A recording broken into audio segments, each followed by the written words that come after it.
Let's focus now on the water wars between Tamil Nadu and Karnataka. Again, it's an issue of the building of the reservoir at the Mekedatu area. Now, in fact, what you're seeing right now is the Karnataka government making it very clear they're going ahead with that proposal. But Tamil Nadu Chief Minister M.K. Stalin has objected to the construction of, in fact, this reservoir. He said that it must be scrapped.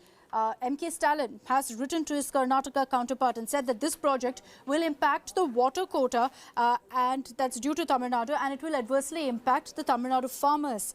Yediyurappa had earlier in fact written to Stalin. He'd almost given an outreach to him saying that let's work together, don't oppose the proposal. He said that the project is bound to benefit both states and that it will not affect Tamil Nadu farmers negatively.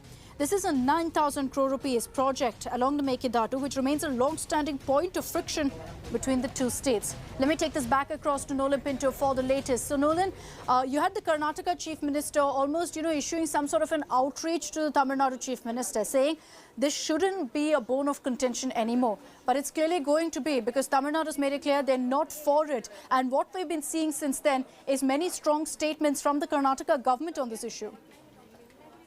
Well, absolutely. In fact, Chief Minister B.S. Yediyurappa has actually, in his letter, asked for a bilateral meeting in order to amicably sort this out.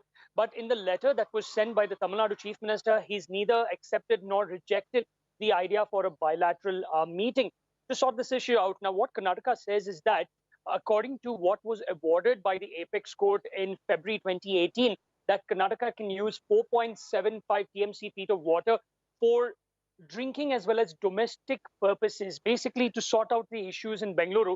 They want to build or construct this balancing reservoir in Mekedatu across the Kaveri River. They say that the flow of water will not, or supply of water will not be, Tamil Nadu will not have any trouble. But Tamil Nadu says that if this balancing reservoir is constructed, the supply of water downstream will be affected. In fact, Tamil Nadu will be affected. So what Karnataka says is that Tamil Nadu is going about with hydro projects below the Mettur Dam. Now, what Tamil Nadu says is that what they are doing will not affect supply of water and they are reusing the water. On the other hand, Karnataka will be utilizing that 4.75 TMC feet of water, thereby creating trouble for them. Now, while Tamil Nadu has actually filed a miscellaneous application in the Supreme Court opposing the project, Karnataka has gone to the Supreme Court asking the centre for terms of reference to go about conducting an environmental impact studies. So we just have to see what really happens now, because all this while there's been peace, this can't be another spoke in the wheel. This is a political fight, it's a legal fight, and unfortunately has gone on for far too long. Nolan, thank you very much for joining us with all those details. But let me just explain to you exactly what the contentious Mekedatu project is all about. This is a mammoth project that's been in the pipeline for quite some time, and a very contentious one. It's a 9,000 crore rupees reservoir project along Mekedatu.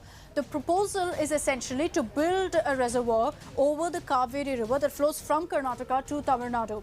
This dam aims to provide drinking water to Bengaluru, which is struggling right now with a water crisis. So what this reservoir will ensure is 400 megawatts of power will also be generated, and that will help the state. This project was approved by the Karnataka government a few years ago in 2017.